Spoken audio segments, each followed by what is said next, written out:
Hello, everyone. Welcome to Behind the Headlines. I'm Lee Camp, the most censored comedian in America. But somehow, if you're watching this right now, you have discovered one of my live streams. So thanks for doing that.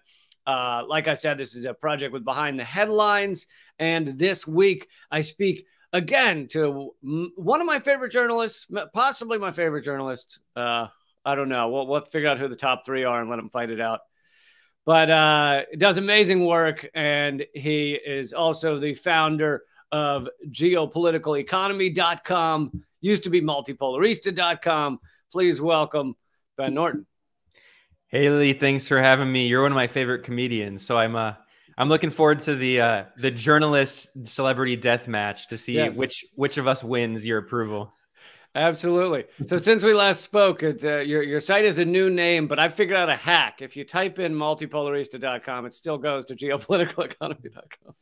Yep, exactly. I mean, Multipolarista basically evolved into this, and now it's, I mean, I'm the editor, but I also have a team of other people I collaborate with, especially people to try to bridge the gap between the economics world, which is, of course, dominated by a lot of neoliberals, and geopolitics, which is dominated by a lot of liberal imperialists and neocons. So trying to bridge those worlds and provide an alternative perspective.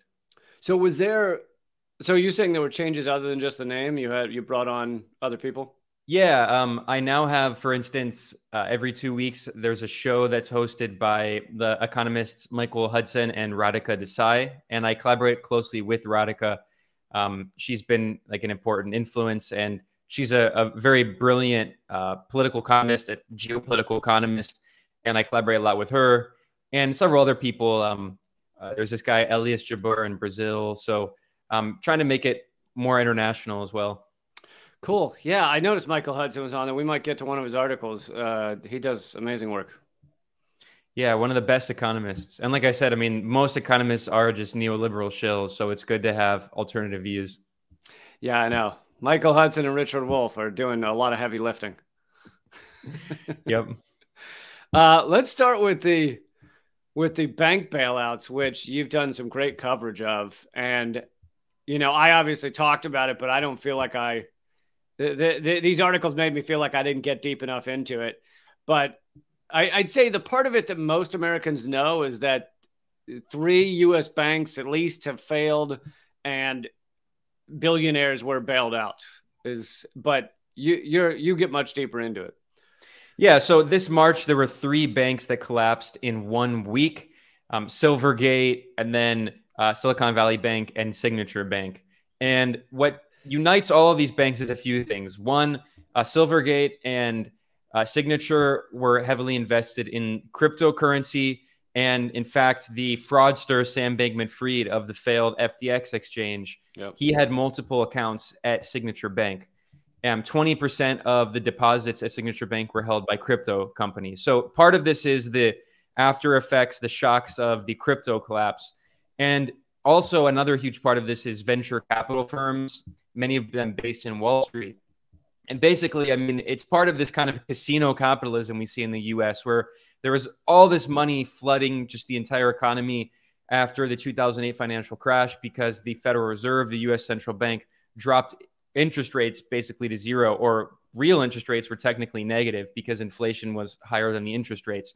So basically all this means is that there's a bunch of free money around, and a lot of these venture capital firms and private equity firms were just pumping this money into a bunch of startups, hoping that, you know, they'll fund 10 startups, maybe one of them can be sold on Wall Street in an IPO, and then they'll make a bunch of money, right? So it's basically just this kind of gambling, speculative economic model.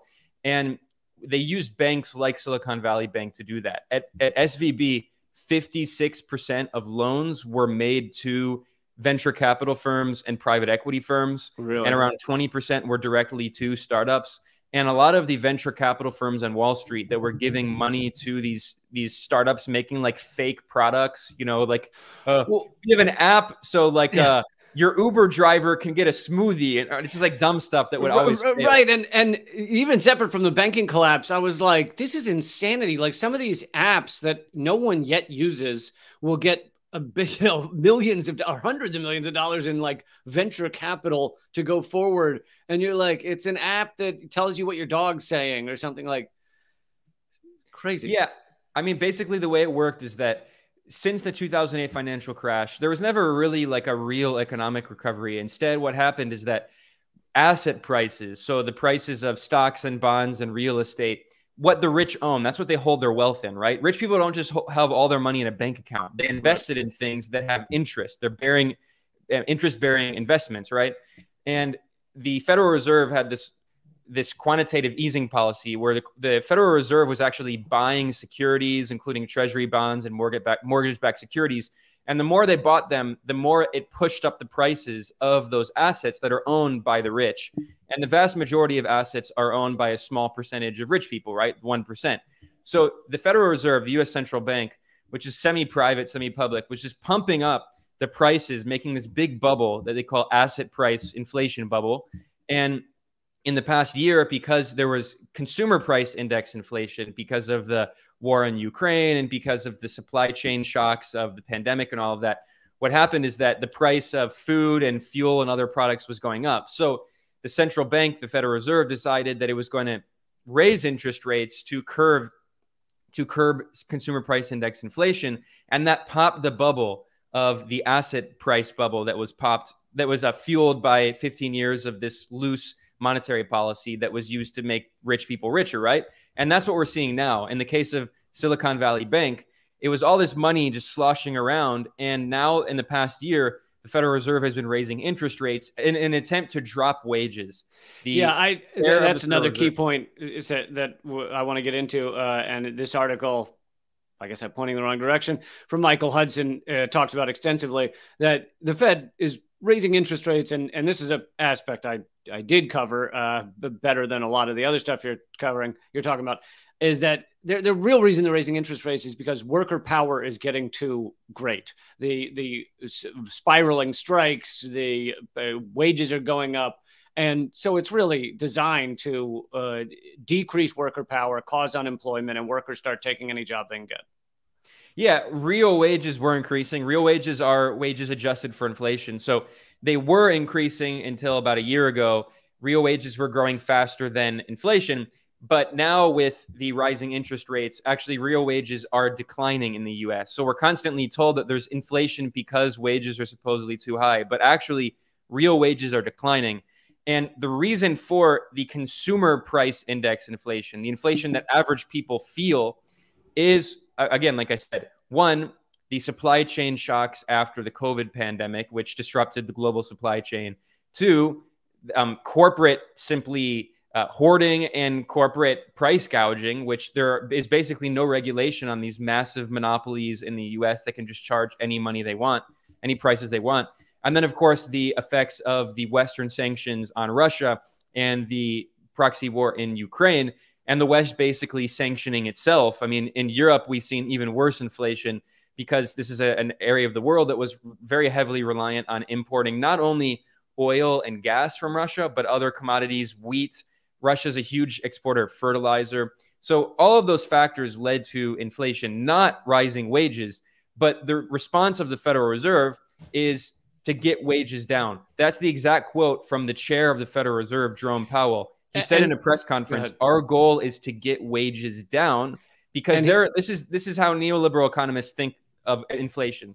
They always think inflation is always and everywhere a monetary phenomenon. That goes back to the monetarists and Milton Friedman, the original neoliberals. They said that anytime there's inflation, it's because there's too much money. So they're trying to reduce the money supply by increasing interest rates. And when the Fed increases interest rates, it makes it more expensive to borrow money, which decreases the money supply because there's less loans, right?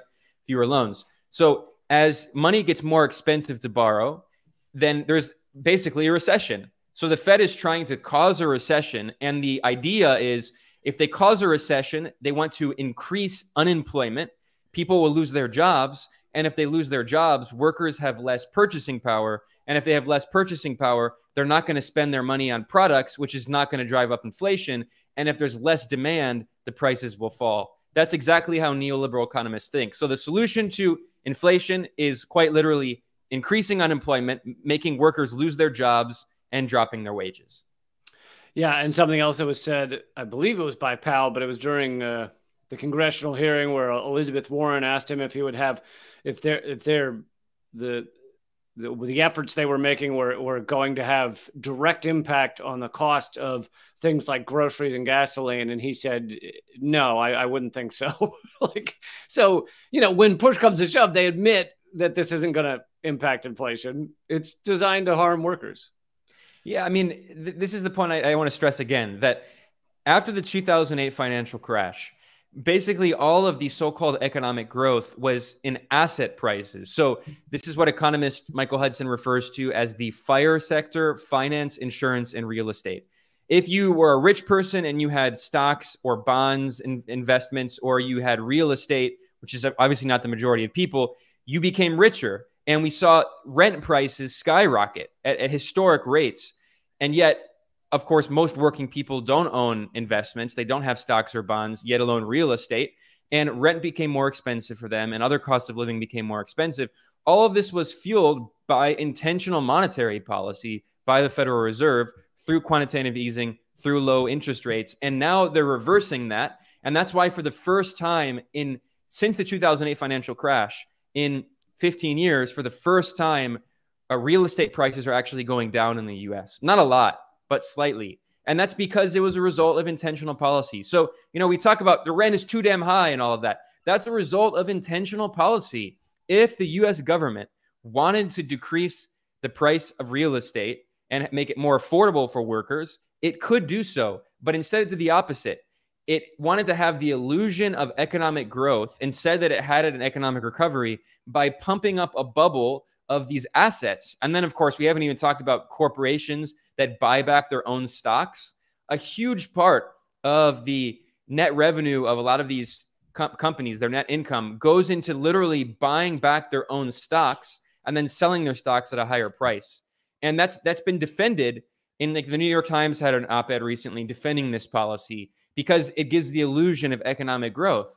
So in reality, this economic growth since 2008 was not based on the real economy, on producing goods and services to help people to meet their needs. It's all just speculation, and it's all a big casino. And we now see that bubble is being popped with the rising interest rates. And basically what happened to SVB could happen to many other parts of the economy. So the central bank, the Federal Reserve, is in this situation now where it has to decide, is it going to keep raising interest rates to cause a recession and risk more collapses like we've already seen? Or is it going to allow inflation to continue? That's the situation they've painted themselves into. And talking about it being a bubble and a house of cards, and third metaphor, you mentioned the fact that they use the extra money for stock buybacks to enrich themselves. And at the end of the day, when you really look at the stock market, it's really, most of it is the dictionary definition of a Ponzi scheme, like the SEC's own definition of a Ponzi scheme, because it used to be that stocks had to do with you would get dividends back. But now most stocks, that's not how people really make the money, not what they do with it. Instead, they buy a stock, they hold it for a while, and then they try and find someone that'll buy it for more, which is the definition of a Ponzi scheme. It's called arbitrage. Yeah. If people don't buy into it, then that stock you're holding is worthless. Google's apparently in the fine print actually says if you go to Google and say, I want money for this stock, they owe you something like 1% of a penny or something for your stock. So it's meaningless pieces of paper until you find the next idiot to buy it for more. But I mean, you're absolutely right. To be fair, there still are dividend payouts. Occasionally, but they're small. And yeah, they're not like they used to be. That's true. And so much of it goes into just pumping up the stock. I got to say, someone whose name we're probably not allowed to mention because of censorship, I guess on YouTube we're fine, not on Twitter, the God Emperor Elon Musk, who owns all of our lives now. Tesla's a classic example of this. At its peak of so-called market cap, which is, I mean, these are all just arbitrary numbers built on bubbles, right? But at its peak, Tesla was worth more than all of the other major car manufacturers combined, like Toyota, Ford, like all these companies that make literally millions and millions of cars. And Tesla makes like 50,000 to 100,000 cars a year. And yet its market cap was bigger than all of them combined because it was a huge just pump scheme. It was just this bubble of investing. And they weren't investing to support production of cars. They were telling people, buy Tesla because you'll make money. So this is all just, it's a casino. Our economy is built on a big casino. And he realized for, corporations, what Trump had realized for politically is that it's all based on just like belief and hype. There's not actually any there.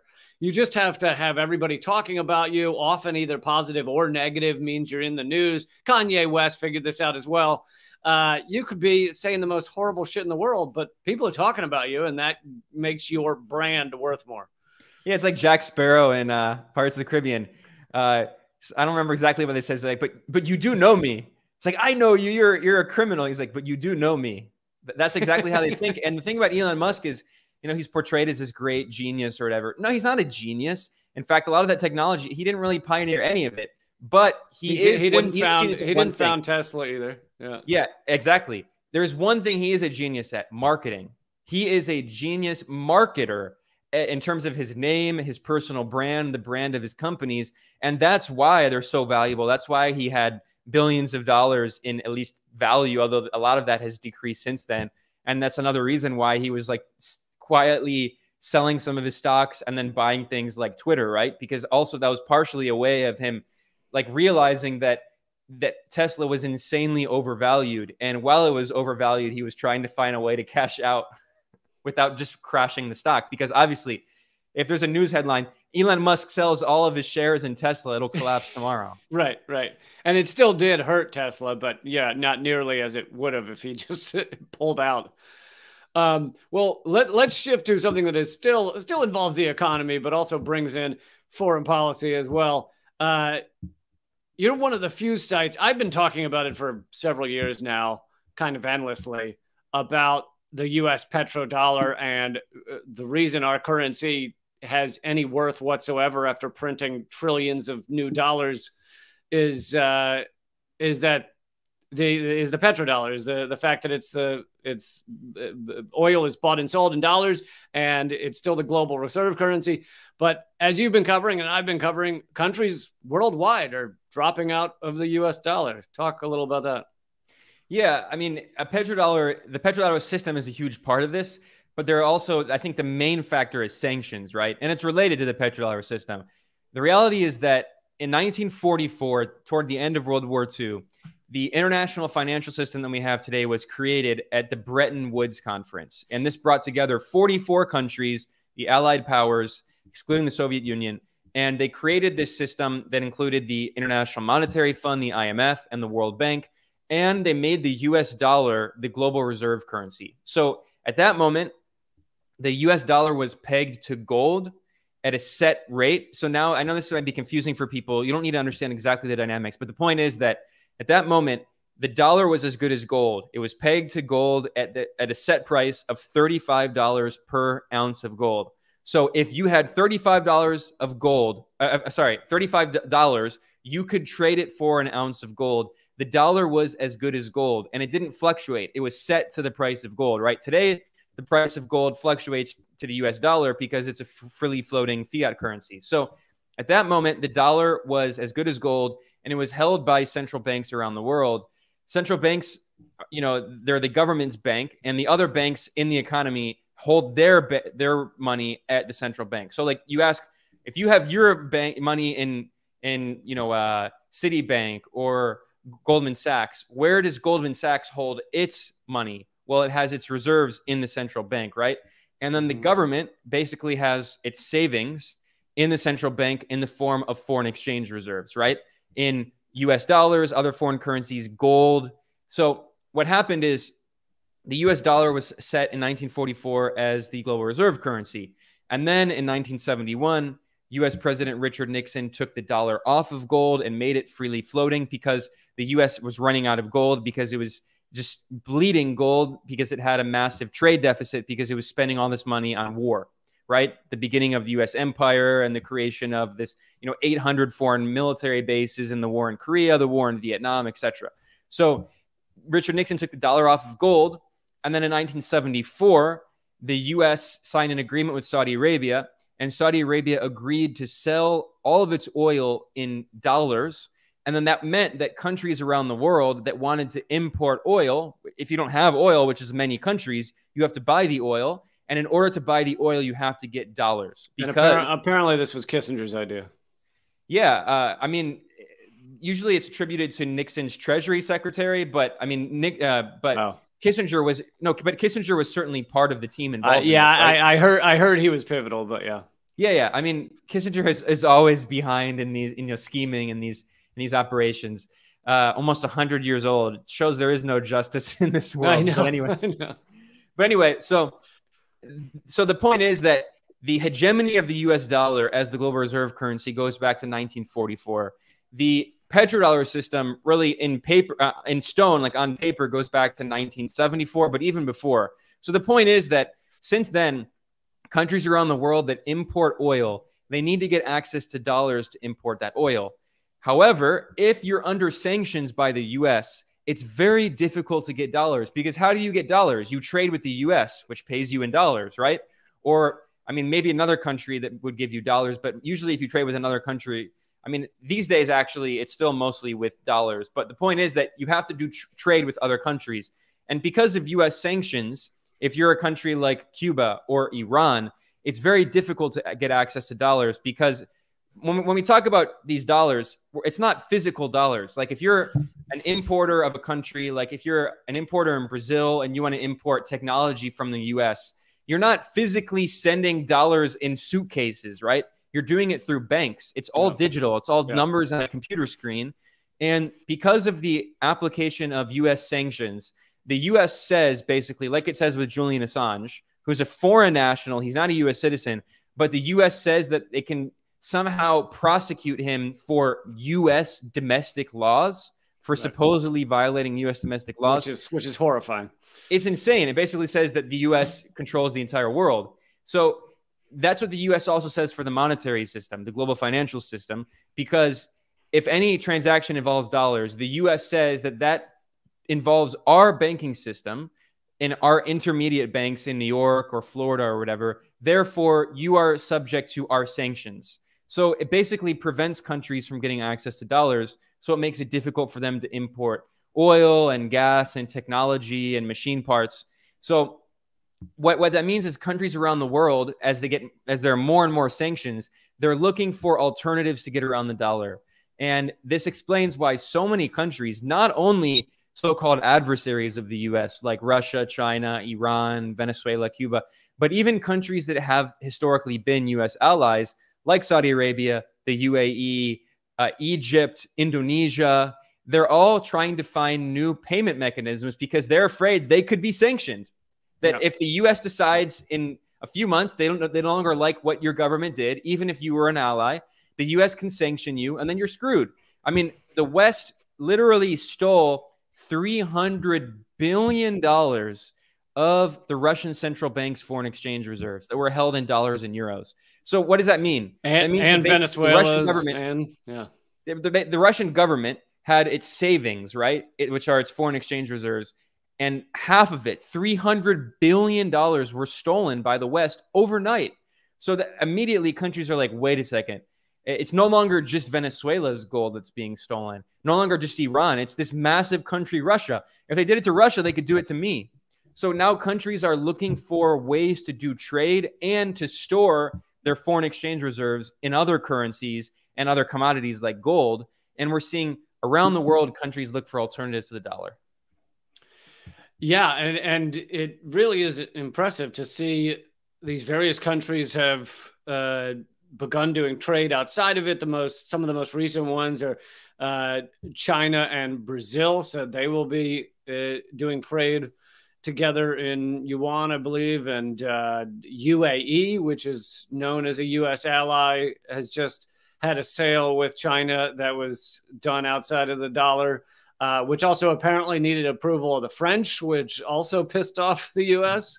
So you're just seeing a lot of countries, and we can also talk about the other ways that these countries are standing up against U.S. hegemony. Latin America, many countries are discussing a currency that they would use exclusively for Latin American trade, correct? Yeah, this has been a project of the new leftist president in Brazil, Lula da Silva. When he campaigned for president last year, he promised that if he became president, he would create a new currency for Latin American trade called the Sur, which means South. And unlike US leaders, he's actually fulfilling his promise. And he did so almost immediately. Just a month after coming into power, he went to Argentina for a meeting of the CELAC, the Community of Latin American and Caribbean States, which is an alternative to the US-dominated Organization of American States, the OAS.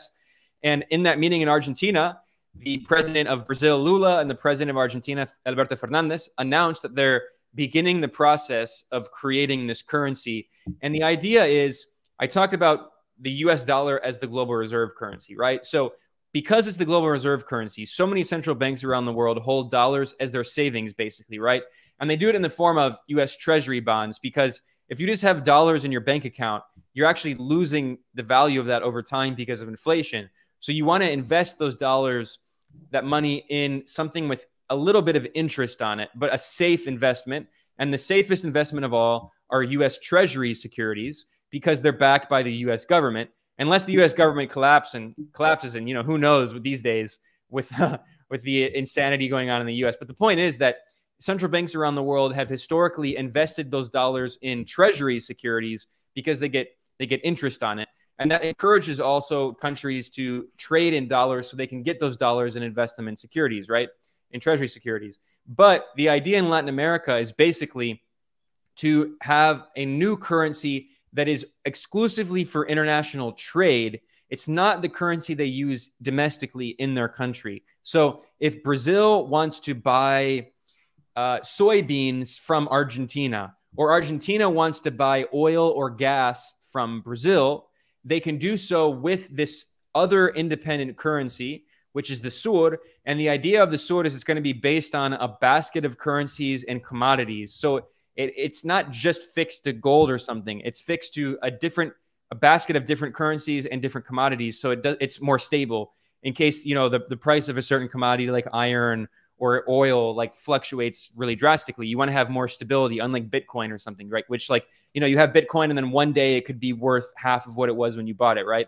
So the idea is to have more stability with this currency. And then Argentina and Brazil can trade with each other using that other currency, and they don't have to exchange their domestic currencies like the real or the Argentine peso for dollars, because every time they do that, one, it strengthens the US dollar, because if you buy dollars in the foreign exchange market, it strengthens the dollar and it weakens your own currency. And two, the US can sanction them, because if they have to get access to dollars, the US can say that they're using the US banking system and they're susceptible to US law. So this is a way of sanction proofing trade in Latin America, because Lula's smart. He saw what happened in Venezuela. He can see what's happening in Nicaragua. Everyone can see what's been happening in Cuba for 60 years. And they say that could be us. We could be next if, a Republican comes back and Donald Trump decides he doesn't like Lula and wants to sanction him or something. So this is basically part of the same process that we're seeing all around the world. By attacking just everyone constantly, the U.S. has dug its own grave. Yeah, I think it really has. Ben, your picture is frozen, and I don't know if maybe leaving and coming back might fix it. Well, hopefully we'll see him in a second. I didn't want to do the whole the rest of the hour without Ben's moving face. So there we go. Thanks. Yeah, I think that's all absolutely correct. I mean, how much weight do you put on this? Is this a massive shift? Is it all a massive shift? The combination of the proxy war separating the global economies, this great reckoning of the U.S. economic hegemony. Is that what we're seeing right now, or am I overstating things? I think it's a massive shift. It absolutely is historic. And it's not just me saying that. I mean, two of the most powerful people in the world, Chinese President Xi Jinping and Russian President Vladimir Putin, they just met in Moscow this March. And upon leaving, President Xi told Putin, he said, "We are witnessing changes not seen in 100 years. And you and I are driving those changes." And Putin said, "I agree." I mean, so they're the ones saying that we're accomplishing changes not seen in 100 years. We don't even know what they've been planning secretly, right? We do know what they've said publicly. For instance, President Xi visited Saudi Arabia in December and announced that China is going to be buying oil and gas from the Persian Gulf in its own currency, the yuan. And you mentioned that the UAE has done this first ever transaction of liquefied natural gas, LNG, to China through a French company. So obviously, I mean, I always stress when I say this that Saudi Arabia is never going to be like some progressive country. It's not like an anti-imperialist progressive bastion. But what it represents, obviously, I mean, this is an absolute monarchy, right? Like 90% of its population doesn't have a citizenship. They treat migrant workers horribly. They abuse them. The point is that even countries that have historically been U.S. allies can see the writing on the wall. And this is what multipolarity means. It's that there are now multiple opportunities for countries. It's no longer the U.S. is the only game in town. We can see this even with President Macron of France, who's also awful. I mean, this is a banker. He has like 23% approval. There's a massive uprising in France right now going on against his neoliberal reforms, trying to raise retirement ages and cut pensions and all of this. But he just went to China and was like, look, you're our largest trading partner. We cannot economically decouple from you, which is what the U.S. keeps talking about, which is fantasy. I mean, China makes everything. How can the U.S. economically decouple? Who's going to make all the stuff in Walmart? Like, where's it going to come from? Well, and I don't remember which one it was, but he was just on Meet the Press with Chuck Todd, one of the senators, I think a Republican.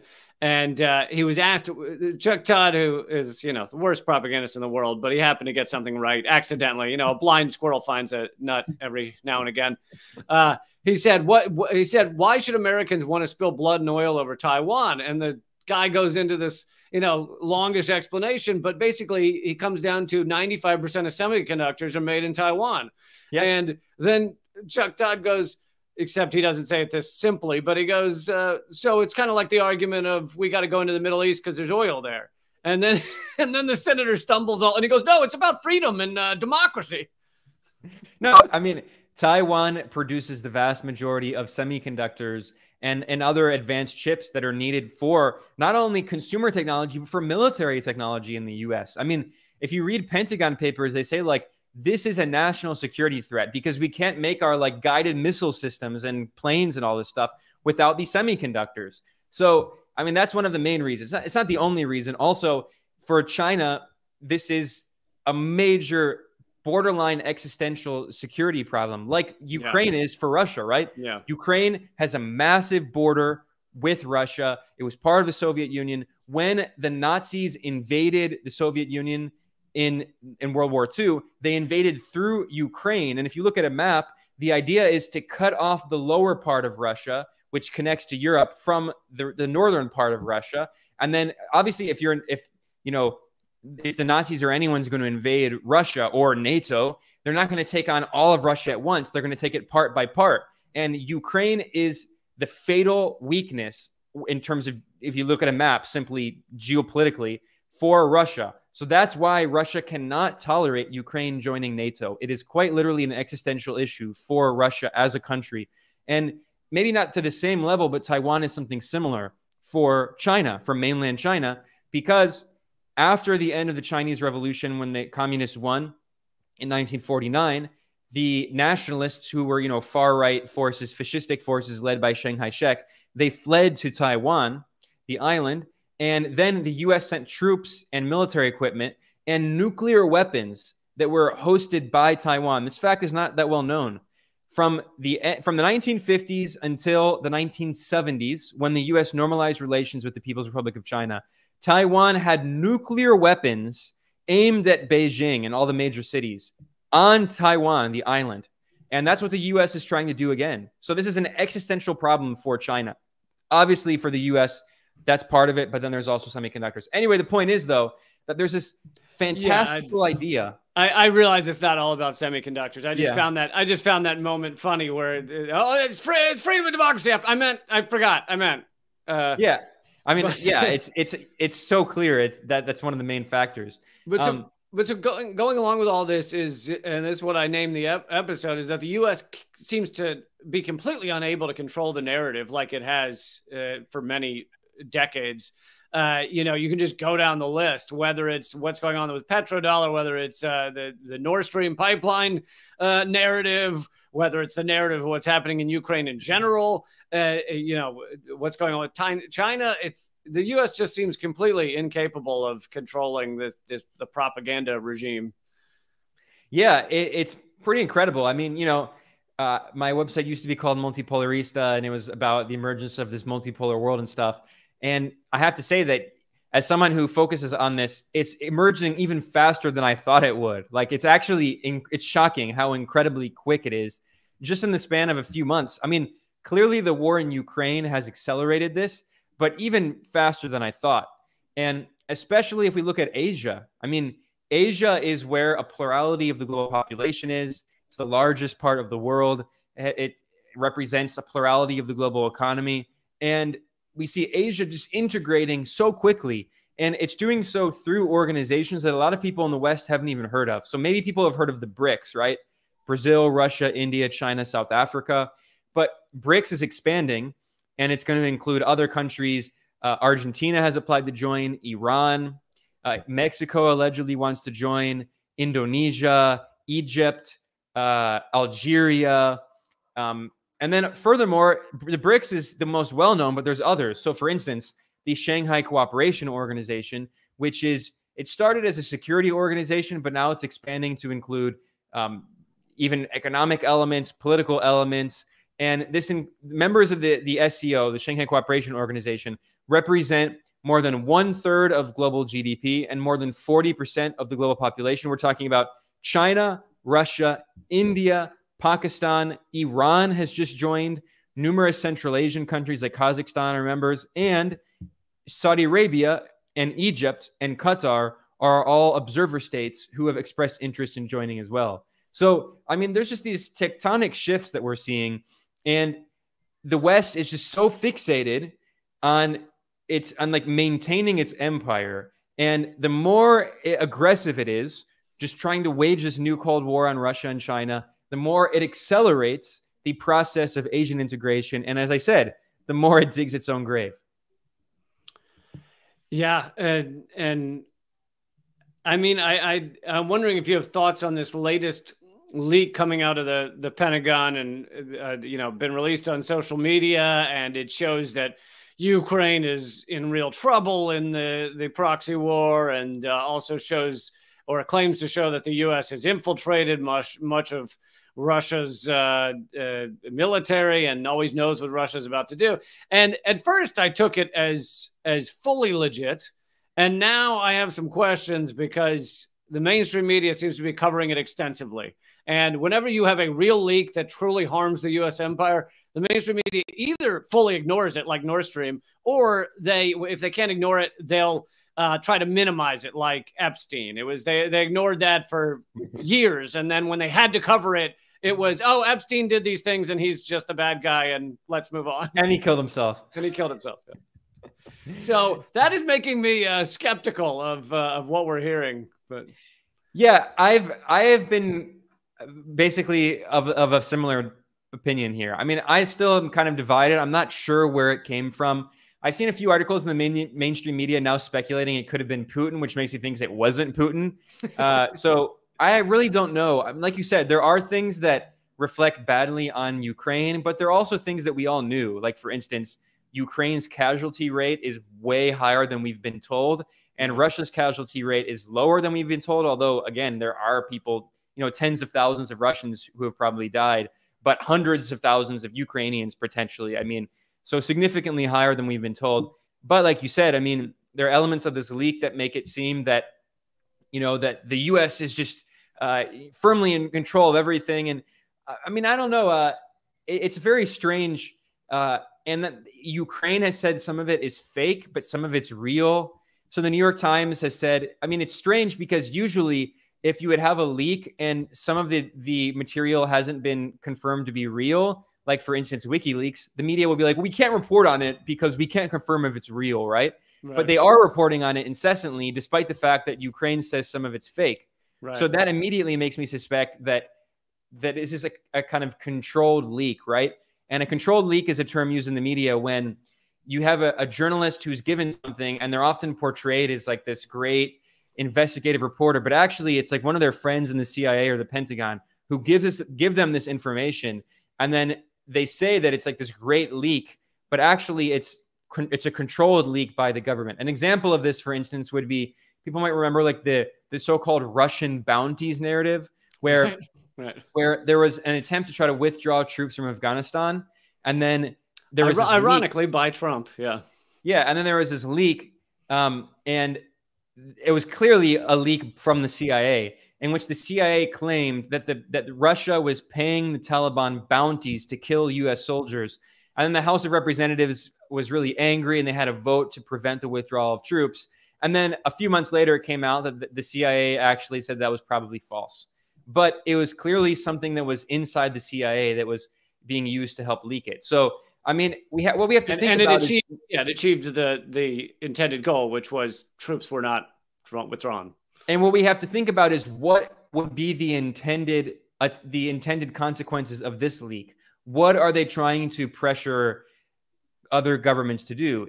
Maybe they decided that Ukraine has to cut its losses because it's been devastated as a country and it has to sign a peace talk agreement. Who knows? But I'm skeptical of that. Several weeks ago, I highlighted the Rand report, which, Rand sets a lot of the agenda for the Beltway crew and, DC. And in that Rand report, they said, if you were to heavily simplify it, a lot of what it said was that basically what the U.S. intended to get from a proxy war in Russia, not their wording, they've either gotten, so like blowing up Nord Stream, again, not their wording, or what they haven't gotten from the proxy war that they wanted, such as the downfall of Putin or separating Russia and China, they're not going to get. So it said, and this is their word, that the socializing, quote unquote, which I think the accurate term is social engineering, of the idea that this war needs to end soon and that the U.S. will pull out their support, could begin now. And so basically it's a recommendation to the ruling class that it's time to start winding this down because the U.S. doesn't have a lot of gains left to get from this. And actually the U.S. empire wants to shift their full-on attention to China. So that could be what they get from this leak, is kind of like Ukraine being outed as not having much time left. Yeah, I think that's a very real possibility. I'm still, again, a bit divided. It's not clear to me yet what's happening politically with this. I think it'll probably be clear in a few weeks or maybe a month or two. But there certainly are elements in the U.S. government, mostly the military, that recognize that they can't continue dragging out this war for a few reasons. Ukraine has been devastated. They're not going to have regime change in the Kremlin. They've achieved most of their goals, as you mentioned. Also, unifying Europe more firmly under U.S. control, like subordinating Europe, strengthening NATO, expanding NATO. Those are all some of their goals.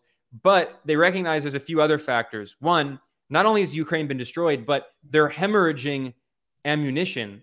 And there's so many reports coming out that the U.S. needs like 5 to 10 years just to remake all of the ammunition that it sent to Ukraine. And there have been all these reports about Ukraine running out of ammunition, right? So it's not only a threat for Ukraine, but also they're talking about war with China. I mean, there's all these hawks in the U.S. who are contemplating, how are we going to wage war with China? Meanwhile, they're running out of all the ammunition they would need to wage war with China. So there are a lot of people in the Pentagon. Of course, it would end in nuclear Armageddon, it seems. But yeah, I mean, but this is how they think, right? Like, we can't use all our ammunition on Ukraine when, honestly, as Obama said, for Russia, Ukraine is existential. For us, Ukraine is not existential. So we can, at the end of the day, if we have to abandon it, we can abandon it. But they see China as the real threat to the U.S., not Russia. I mean, they see Russia as a threat. But if you listen to what they said in the most recent NATO summit, and this was repeated by the U.S. ambassador to NATO, who emphasized that in the short term, Russia's a threat, but our main long-term threat is China. And that's what the NATO report that they released said. Short-term, Russia threat, long-term, China threat. So they're thinking more, and when they say long-term, they mean like 5 to 10 years. They don't mean like, 100 years. That's what they're thinking about. And so I think that there are elements of the US government who recognize this war has to end in Ukraine. But in the political elements, in the State Department in particular, the people who are not as engaged directly in military strategizing, they want this war to continue because they want to bleed Russia. And especially in the State Department, and you have these hawks, not only Antony Blinken, but Victoria Nuland, who was one of the architects of the Ukraine coup in 2014. She's a diehard anti-Russia hawk. You can bet that people like her are lobbying for this war to continue. So I think maybe someone in the US government, like the Pentagon, might have leaked this, and they're the ones who want the war to end. But then there's other elements in the US establishment who want it to continue. Let's talk for a minute about this article you put up recently on the sanctions the U.S. imposes around the world and what this vote just showed.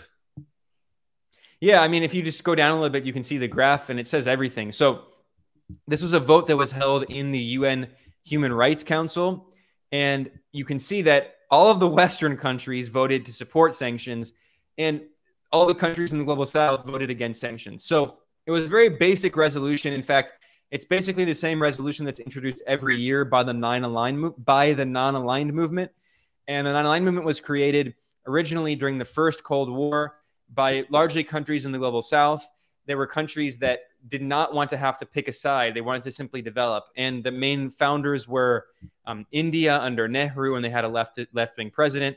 They also had Ghana under the leftist president Nkrumah, Egypt under leftist president Nasser, Tito in Yugoslavia, and Indonesia's leftist president Sukarno.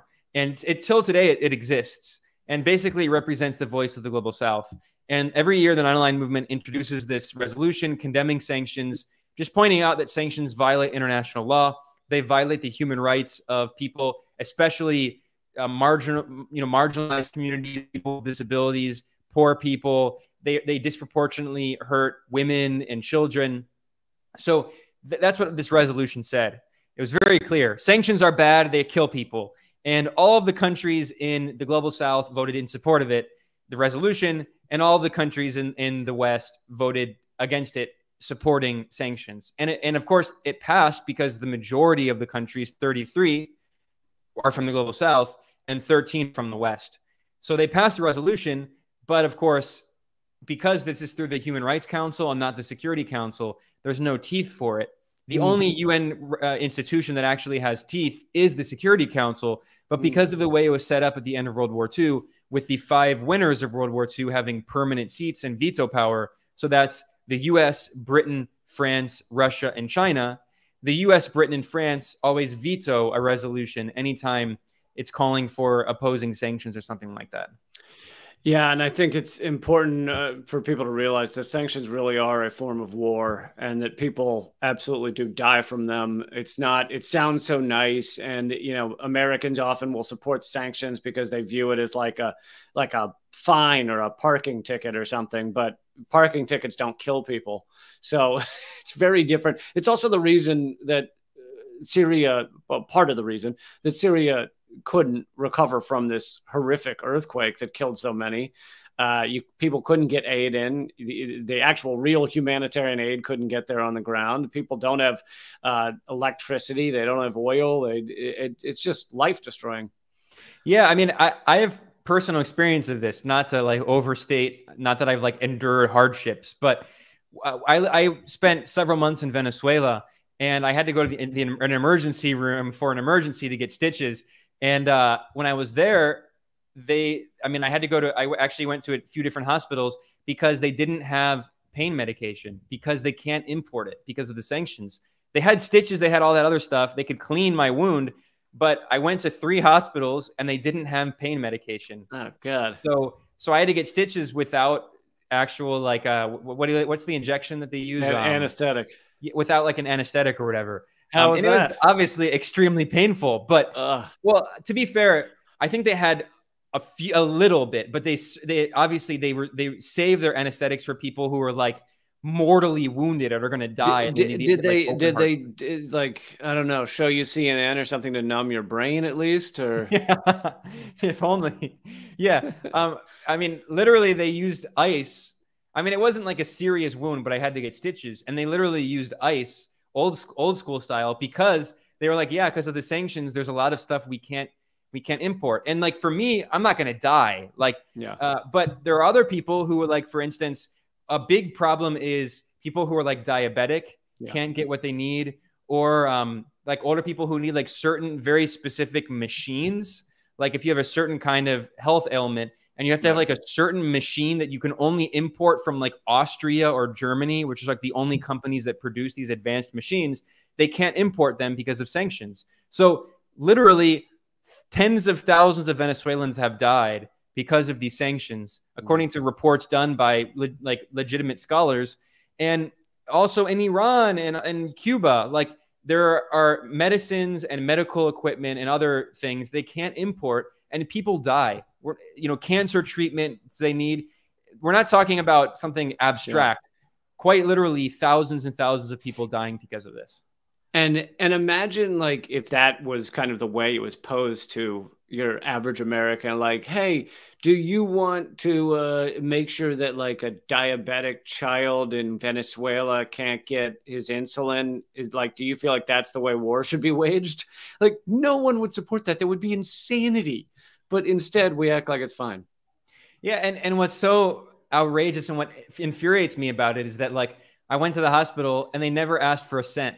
They fixed me up. They gave me stitches. Like, in fact, I think that what they gave me was adrenaline, a shot of adrenaline instead of, because they didn't have the local anesthetics. They were conserving it, right? They didn't ask me for any money ever. Whereas like you go to the US, the first thing they ask you is, do you have insurance? Like you're bleeding out in the emergency room and they're like, do you have insurance? What is your insurance? Give me all that. They didn't ask for any of that. And like, it's such a more humane system, amazingly more humane. That's why they're being punished, just because they're too humane. Because they can't. Because these companies in the U.S. can't charge poor people in Venezuela money for giving them medicine they need. It's the threat of the good example.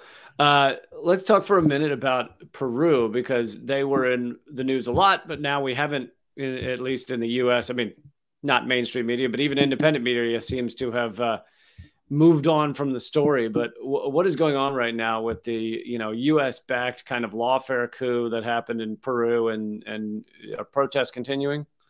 Yeah, well, unfortunately, to be honest, they have largely died out. I mean, there still is constant resistance, but they're not like the big mass protests we saw for months. Actually, it was impressive how long they continued. Mm-hmm. So what happened is that last year, the elected left-wing president Pedro Castillo was overthrown in a kind of parliamentary coup by a very corrupt right-wing oligarch-controlled Congress that has 7% approval. And when I say corrupt, I mean, obviously the U.S. Congress is corrupt. It's clear that they're corrupt. In the case of the Peruvian Congress, it's just cartoonish levels of corruption. There was a scandal a few years ago called the Mamani Video scandal, where there are members of Congress who are literally on video being filmed saying, how much will you pay me to vote to not vote to impeach this president, right? So like in Peru, the problem with Peru is that the Constitution was written by a right-wing dictator backed by the U.S., which goes without saying. Right-wing dictator, I mean, it's just, you don't need to say. Right. Like, when was the last right-wing dictator the U.S. wanted to bring down? So Fujimori is his name, Alberto Fujimori, and he governed in the 1990s. And he carried out genocide. He sterilized indigenous women against their will and all this. And anyway, the point is that he launched a coup and he became a dictator. And then he created a new constitution in the 1990s. And he baked neoliberal economic policies into the constitution, meaning that if the people of Peru elect a left-wing president, it's almost impossible to implement a lot of left-wing policies because they literally violate the constitution. The Constitution was basically written by Harvard economists. Like this is the peak of the neoliberal era in 1993, 1994. And like the Washington Consensus was built into the Constitution. And part of the Constitution also says that the Congress is unicameral. So it's not like the US, which has a House and a Senate. There's one chamber. And if they get 2/3 vote, a 2/3 vote in the Congress, they can overthrow the president. They can impeach the president. And so what happened is basically anytime a president comes in, all they need to get is enough rich people to bribe members of Congress to vote to overthrow the president. So immediately after Pedro Castillo won the election, this leftist, they tried to impeach him, but they weren't able to get enough votes. And then they tried another time, and they weren't able to get enough votes. And then they were about to impeach him again. And what Pedro Castillo did is he used another article of the Constitution that says that if the Congress on 2 occasions prevents the president from appointing his cabinet, then he can temporarily dissolve the Congress and call for elections, which is what he did. And he called for elections for a new Congress. And everything he did was technically legal according to the Constitution, which he wants to change. And he called for a constitutional assembly to write a new constitution. And then they said that he launched a coup, and they overthrew him. And the military imprisoned him. And he's now in prison without trial for 18 months. So it was a coup. And that's why leaders across Latin America, they have said that it was a coup, including Mexico, Argentina, Venezuela, Cuba, Nicaragua, Honduras, Bolivia. The majority of countries in Latin America have recognized that this was a coup, and they still have expressed support for Pedro Castillo and called for him to be released and called for new elections. The current coup regime has no plans to hold elections. They're not going to have elections. They're unelected, they're illegitimate, and they're continuing to rule. And can we guess who supports them? The US and Canada. And especially Peru's exports, over half of them come from mining. Peru is a mining powerhouse. They have some of the world's largest reserves of copper. They also have large reserves of other very important minerals, and they have large reserves of gas. And they've continued expanding their exports to the US and to Europe. And in fact, the current US ambassador in Peru is a former CIA agent, in scare quotes. And before she was nominated by Trump to be the ambassador to Peru, she published a biography for the State Department when she was being approved by Congress, where she acknowledged that she worked for the CIA on paper for 8 years. And you know what they say about the CIA? There's no such thing as a former CIA agent. She went from the CIA to the State Department, which means she's just continuing her work as a CIA agent, just as a so-called diplomat.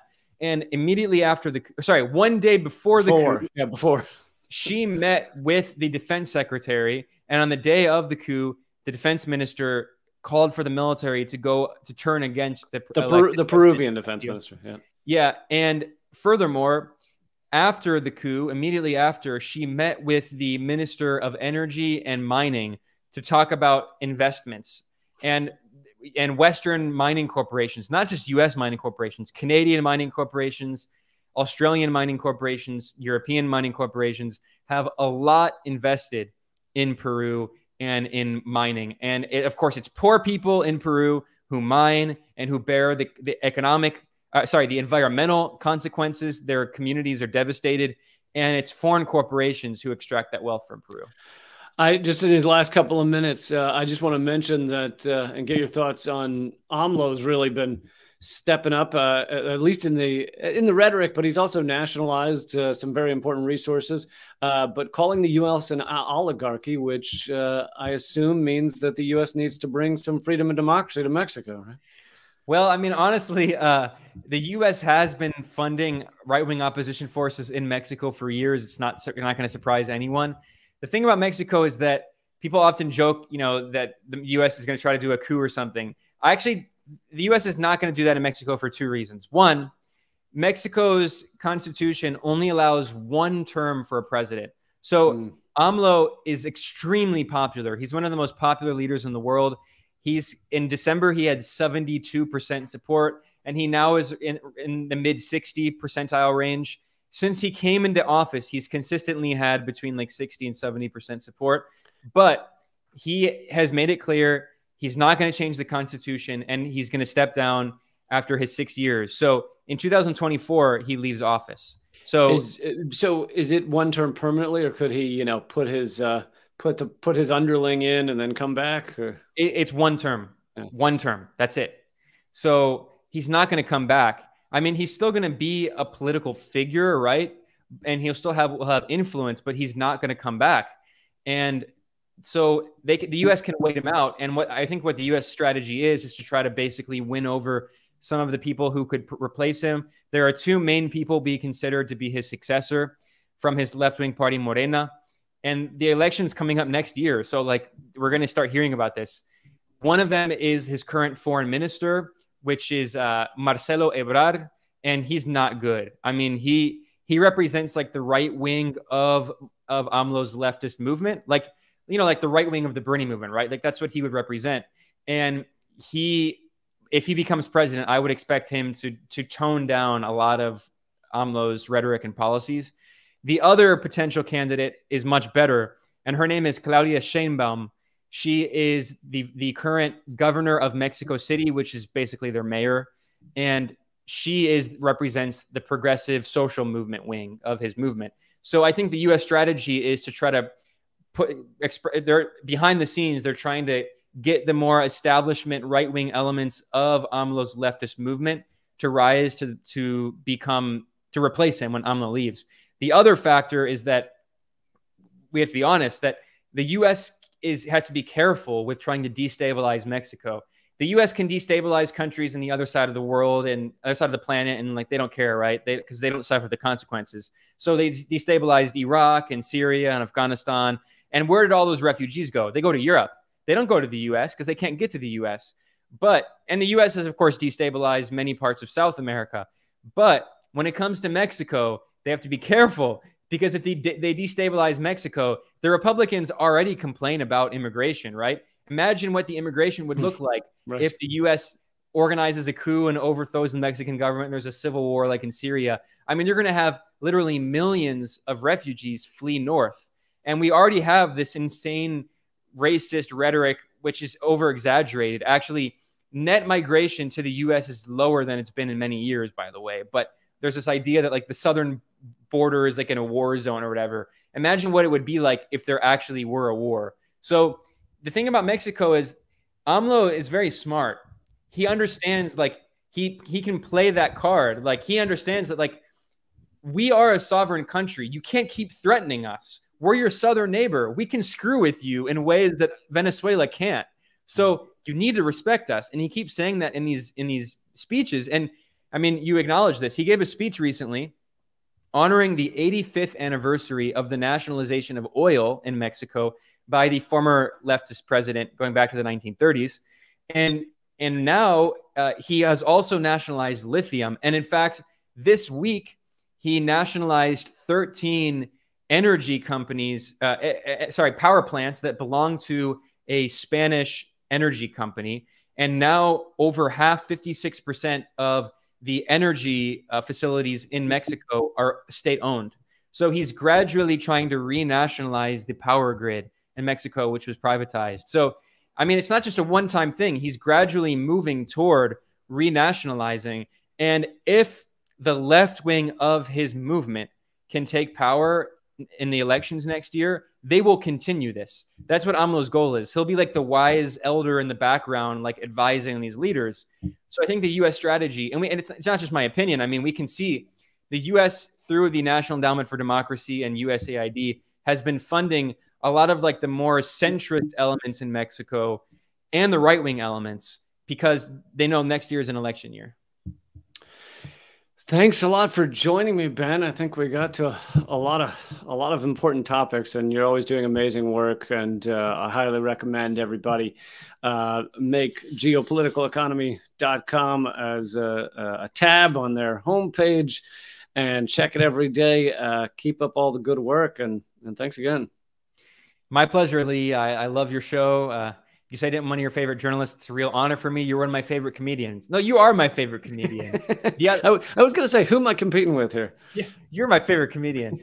And you're especially my favorite comedian journalist because, you know, all these TV, like so-called news shows today are run by comedians. There's the unfunny comedians like at CNN, and there's the slightly more funny comedians like John Oliver. But your politics are infinitely better than all of them. So everyone... should check out Lee Camp. I mean, obviously, I'm preaching to the choir here, but keep up the good work, man. Thank you, man. Be well and talk soon.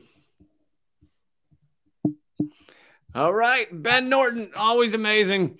Thank you guys for being here. I hope you will click subscribe and click thumbs up and share this video and all that good stuff. Who am I? God, I'm so bad at remembering who I'm talking to later in the week. Oh, yes, I'm talking to Keith Akers, who has put out epic new book on the environment and degrowth and the moving forward. I have live streams every Monday, Wednesday, and Saturday at 3 p.m. Eastern. That's at leecamp.net. So join me over there. I hope you will. And yeah. Oh, and a new Most Censored News also comes out tomorrow, probably at youtube.com/behindtheheadlines. So keep fighting.